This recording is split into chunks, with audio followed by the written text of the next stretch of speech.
अस्सलाम वालेकुम नाज़रीन, ABC न्यूज़ उर्दू आप देख रहे हैं।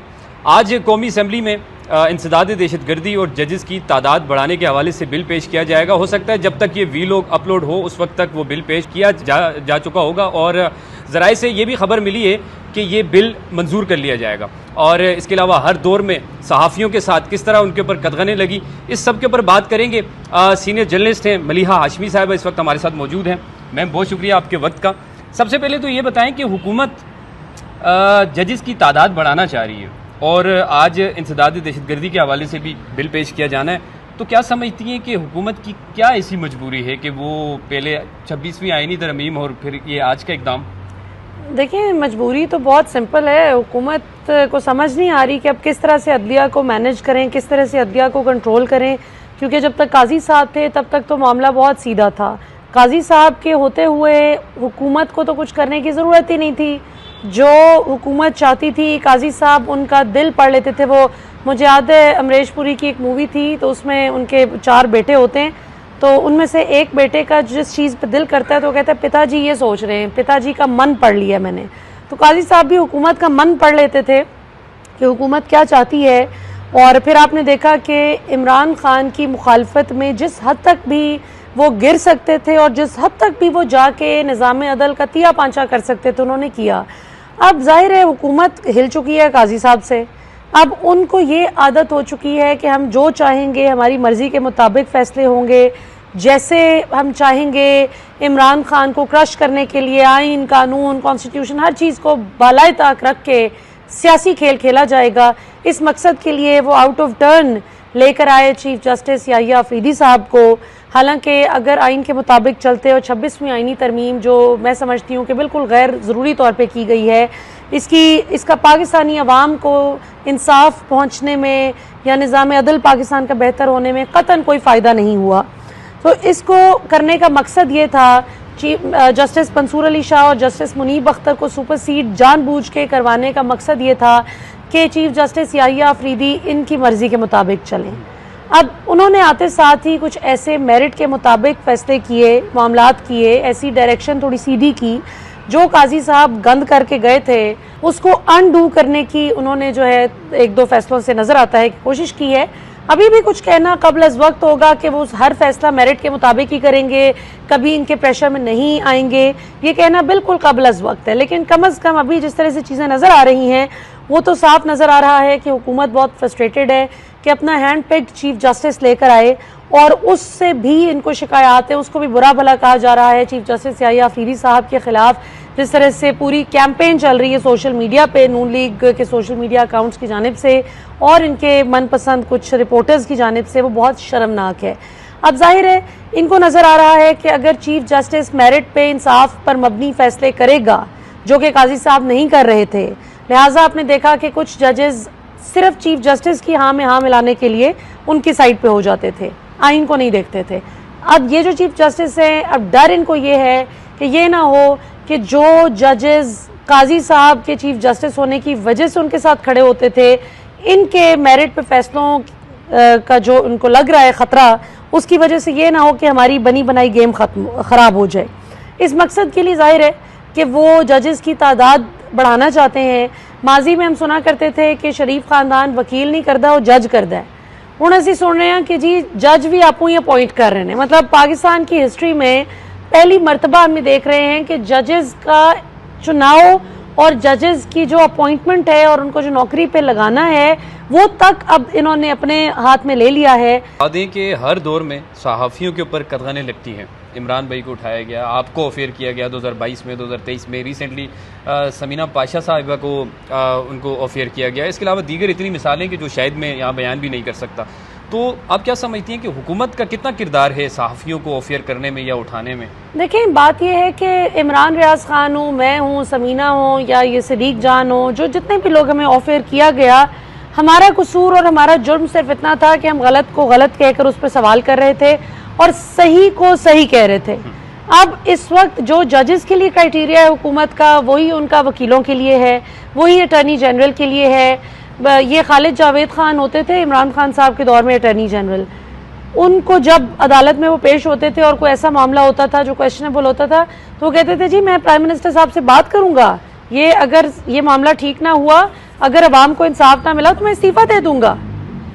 ये इमरान खान का दौर था कि जहाँ पे आपका अटॉर्नी जनरल भी इतना आज़ाद था कि उसको जहाँ लगता था कि ये मामला दुरुस्त सिमत कोई नहीं जा रहा तो इतने कॉन्फिडेंस के साथ प्राइम मिनिस्टर के बिहाफ पे बात कर देता था कि मैं उनसे बात करूंगा और अगर ये नहीं होता तो बस, मतलब एक नज़र आता था कि उनकी और प्राइम मिनिस्टर की जो सोच है वो कितनी अलाइंड है।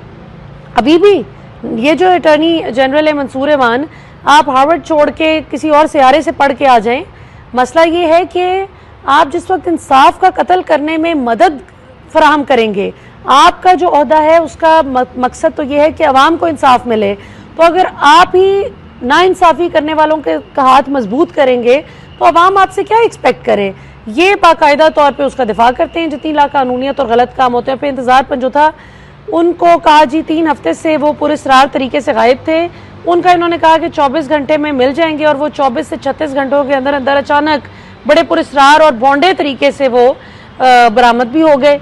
और पुलिस को शर्म आनी चाहिए जिस तरह की पुलिस ने अदाकारी की कि आप बड़े खुशकिस्मत हैं या आपकी खुशकिस्मती है कि हम आपको मिल गए हैं।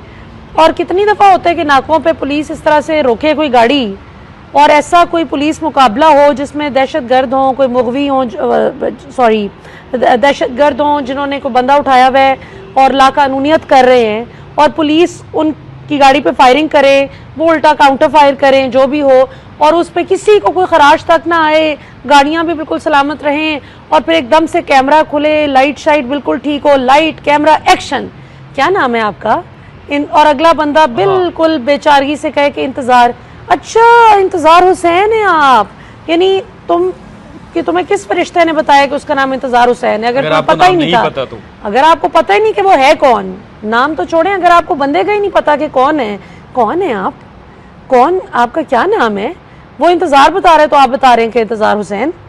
तो ये ज़ाहिर अदाकार भी ऐसे ऐसे भर्ती करते हैं जो लॉलीवुड में भी जिनको चांस ना मिले, जिसमें वो नहीं होता कि एक फायर मारा है और कब्र में से एक बंदा निकल आया और वो कहते हैं अम्मी जी, वो जो जिस किस्म की एक ज़माने में पाकिस्तान में मूवीज़ भी बनती थी, फिर उनको एहसास हुआ कि अवाम इतनी पागल नहीं है।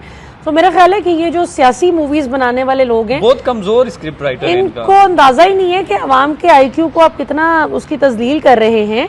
मतलब एक्टिंग तो अच्छी कर लो, चलो ये तो सबको पता है कि किसने उठाया क्या किया, लेकिन कम अज कम आप एक्टिंग तो ऐसी करें ना कि अटॉर्नी जनरल अदालत में आके कहते हैं कि 24 घंटे में वो बाजियाब हो जाएंगे, वो आ जाएंगे, और 36 घंटे के बाद फिर एक जो ड्रामा भी आपने भी देखा, पूरी कौम ने मतलब ये बहुत ही शर्मनाक है।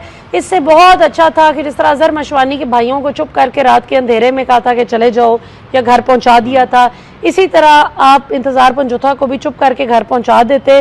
नाम तो फिर भी आपका ही आना था, आपका ही आ रहा है जिसने उठाया है, लेकिन ये जो पुलिस जो है इसको भी फी सबीलिल्लाह जो जिल्लत कमाने का शौक़ है एक्टिंग करके अपनी, कि हम बड़े आपकी खुशकिस्मती है कि हम मिल गए हैं। फिर आप काम क्या करते हैं, कौन हैं आप, क्या काम करते हैं आप? अच्छा, लाहौर और इस्लामाबाद में भी प्रैक्टिस करते हैं, अच्छा कितने लोग, कितने आदमी थे? तो इनको तो मतलब ओवर एक्टिंग के 50 रुपए भी काटने चाहिए और इनको मुअत्तल भी करना चाहिए अपने ओहदों से। इनको शर्म आनी चाहिए कि जिनके सहूलतकार बन रहे हैं, वक्त एक सा नहीं रहता। मैं आपके प्रोग्राम के और चैनल के तवस्सुत से शहबाज शरीफ साहब को भी कहना चाहती हूँ, मियाँ साहब वक्त एको जिहा नहीं रहता, वक्त चेंज होता है। अगर आपका ख्याल है ना कि आज आप इक़्तिदार के मज़े लूट रहे हैं, जिस दिन आपकी इंडाइटमेंट होनी थी, आप पे फ़र्द जुर्म आयद होनी थी, उस दिन आपको इक़्तिदार के मसनद पे बिठा दिया गया। तो ये जिन कमज़ोर बैसाखियों के सहारे आप आए हैं ना, वो कमज़ोर बैसाखियाँ किसी ज़माने में बड़ी ताकतवर बैसाखियाँ होती थी, और उसकी वजह क्या थी? वो स्ट्रेंथ आती थी अवाम से। वो बैसाखियाँ जिसको भी दी जाती थी, लोग बैसाखियों के साथ चलते थे। अब लोग कहते हैं कि बैसाखियाँ छोड़ दो, सब अपना अपना काम करें, हर इदारा अपना काम करे। सियासतदानों से भी आज आप यकीन करें, चाहे PTI है, नून लीग, पीपल्स पार्टी, लोग नफरत करते हैं उन सियासतदानों से जो फौज के कंधों पर आके या ताकतवर हल्के हमारी या किसी जज से फेवर लेके जिनकी कोशिश होती है कि अगले को ख़त्म करा दो, अगले को डिस्क्वालीफाई करा दो। तो जो बंदा भी फौज है, अदलिया है, ब्यूरोक्रेसी है, इलेक्शन कमीशन है, किसी भी आप इम्पोर्टेंट स्टेट इंस्टीट्यूशन के कंधों पे सवार होकर जब अपने मुखालिफ को कुचल के आने की कोशिश करते हैं, तो लोग आज आपकी इज्जत नहीं करते। इसकी रोशन मिसाल नवाज शरीफ साहब हैं, जो पाकिस्तान के 3 मरतबा वजीर आजम बन चुके और चौथी दफा तकरीबन वजीर आजम थे। जब अखबारों में मियाँ साहब को पिछले साल 21 अक्टूबर को जब आए थे कबूतर उड़ाते, तो उसके बाद बड़ी बड़ी सुर्खियां लगी कि वजीर आजम नवाज शरीफ, अगले वजीर आजम नवाज शरीफ। वो सिर्फ एक वो जो पोस्टर्स पे इंशाल्लाह भी होता था ना, अगला MNA इंशाल्लाह, तो अगला प्राइम मिनिस्टर नवाज शरीफ इंशाल्लाह सिर्फ नहीं लिखा था अखबारों में, वरना अखबार वालों ने भी कोई कसर नहीं छोड़ी थी। तो मियाँ साहब 70-80 हज़ार की लीड से, if I am not wrong, हो सकता है 90 हज़ार तक की लीड हो, डॉक्टर यास्मीन राशिद से हारे हैं फॉर्म 45 के मुताबिक। आज आप दांत निकाल के कह देते हैं कोई बात नहीं, हम फॉर्म 47 वाले हैं। शर्म का मकाम है, आप कहीं पर बैठ के चाय नहीं पी सकते इज्जत के साथ कि लोग, आपको पता है कि आपसे सवाल करेंगे। एग्जैक्टली मैम, आखिर में मुझे ये बता दें कि क्या आप समझती हैं कि मियाँ मोहम्मद नवाज शरीफ साहब ने प्राइम मिनिस्टरशिप ना लेके उन्होंने अपनी बेटी मरियम साहिबा को वज़ीर आला का मनसब दिलवाया? उनको प्राइम मिनिस्टरशिप दे कौन रहा था? उनको तो MNA भी नहीं कोई बनना था उन्होंने, अगर अवाम के वोट्स की बात होती। और जहाँ तक बात है प्राइम मिनिस्टर बनने की, देखें बात यह है कि शहबाज शरीफ साहब जितनी अच्छी, जो उनका ज़ाहिर है असल प्रोफेशन जो है, जितना अच्छा वो चमका लेते हैं, वो मियाँ साहब बड़े वो नहीं कर सकते। सो ये इसके लिए आजकल का जो क्राइटेरिया है वो आपका तालीम याफ्ता होना, बाशऊर होना, अक्लमंद होना, ज़हीन होना, अच्छे IQ का हामिल होना, ऑनेस्ट होना, मुल्क के लिए अच्छा सोचना, फॉरेन डायरेक्ट इन्वेस्टमेंट को अट्रैक्ट करने के काबिल होना, लोगों को पाकिस्तान की गुडविल जो है, पाकिस्तान का जो एक अच्छा इमेज है उसको इम्प्रूव करने की कोशिश करना, ममालिक के साथ अच्छे ताल्लुकात इज़्ज़तदार तरीके से, लेवल हेडेड तरीके से किस तरह बनाए जाते हैं, ना कि ये कि कोई बंदा आ रहा है तस्वीर खिंचवाने तो आप उसको पोक करें अपनी उंगली और कहें कि और अपने साथ तस्वीरें खिंचवाएं। तो ये जो अब आजकल क्राइटेरिया है वो सिर्फ ये है। तो मरियम भी जो है, मरियम और चाचू में बड़ा मुकाबला चल रहा है।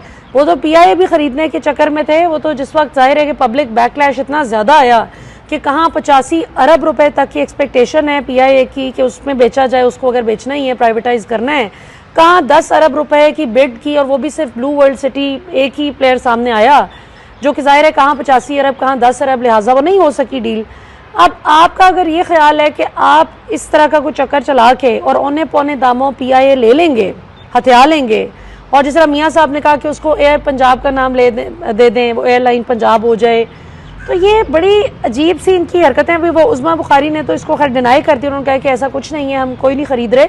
और वो याद रखे पाकिस्तानी अवाम, वो अपनी, ये नहीं है कि उनको कोई बहुत ख्याल आ गया इस बात का कि हम क्या करने चले थे, बस मसला ये है कि पकड़े गए हैं और अवाम की तरफ से रिएक्शन बहुत सख्त आया है। और इन्हें पता है कि अगर मरियम नवाज शरीफ, अगर ये लोग PIA को भी लेते हैं तो इससे जाहिरी बात है कि सियासी तौर पे तो बेड़ा गर्क होगा ही होगा इनका मजीद।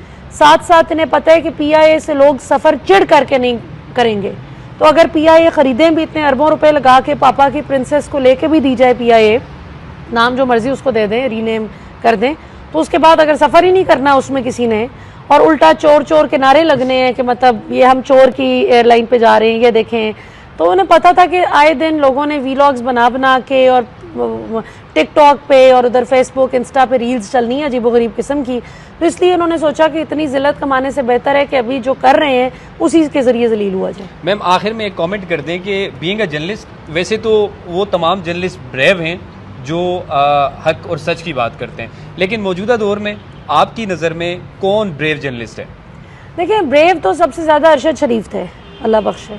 अरशद शरीफ जो हैं, उन्होंने एक ट्रेंड सेट किया पाकिस्तानी सहाफ़त में इन्वेस्टिगेटिव जर्नलिज्म का। वो इतनी दत्थे लेके आते थे, पूरे सबूत के अंबार लेके आते थे अपने शो में, और बहुत मेहनत से वो अपना प्रोग्राम करते थे। वो मेरा ख्याल है कि बहुत बड़ी मशअल राह है पाकिस्तानी सहाफ़ियों के लिए। फिर ये कि वो कौन था का ट्रेंड भी उन्होंने ही शुरू किया था, जिस वजह से जाहिर है कि उन पे तपे हुए भी बहुत थे, ताकतवर हल्के। उन्होंने सीधी बात की थी, क्योंकि जाहिर है पाकिस्तान में हुकूमतों के तख्ते कौन उलटता रहा है, ये सबको पता है। पहले सिर्फ ये होता था, अवाम बॉदर नहीं करती थी, लोग कहते थे भी वो भी चोर ने, ते भी चोर ने, नवाज शरीफ चोर हैं तो बेनज़ीर भी चोर हैं। मतलब जाहिर है जरदारी साहब का मुबारक साथ था उनके साथ, तो उनको कोई फ़र्क नहीं लोगों को इतना लगता था। पीपल्स पार्टी निस्बतन थोड़ी सी लोग बेहतर इसलिए समझते थे कि चलो वो फिर भी उनका कोई पब्लिक फ्रेंडली मंशूर कभी किसी ज़माने में हुआ करता था और वो कुछ करते भी थे आवाम के लिए।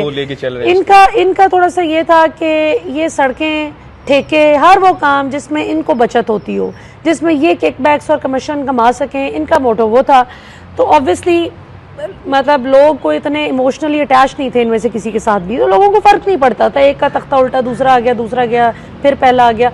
अब इमरान खान की दफ़ा ज़ाहिर है लोगों को ये लगता है कि ठीक है, टीम में 10,000 खामियां हैं, कई गंदे अंडे निकल भी गए, कई अभी भी मौजूद हैं, शायद वक्त के साथ निकल जाएं वो भी, अगर इमरान खान साहब को अपनी स्ट्रेटजी बेहतर वो कर सके।